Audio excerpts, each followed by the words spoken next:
बाटे सावन के महीना, मनवा न लागतावे धनी हो कहीना।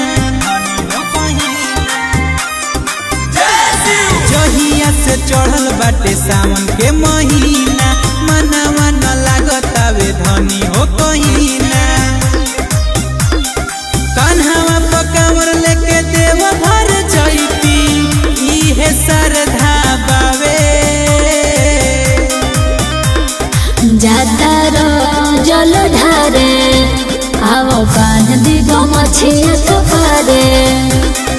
जात बड़ो जल ढारे आवो कान दिगो मछिया तो पारे। आवो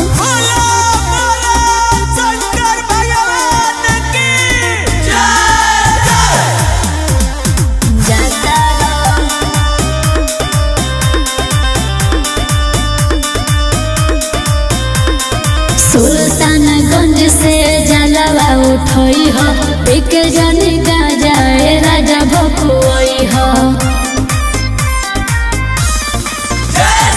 करना फिकीर कहतानी हम जुबान से, जलवा चढ़ा दे भोले बाबा पधेयान से। घर ही से गाड़ी बुक कह दे धनी, पैसा से उधारे। जाता रो जल ढारे आवो बांध दिगो मछिया तो पारे। जात बड़ो जल ढारे आवो बांध दिगो मछिया तो पारे। हर हर बम बम, हर हर बम बम, जय शिव।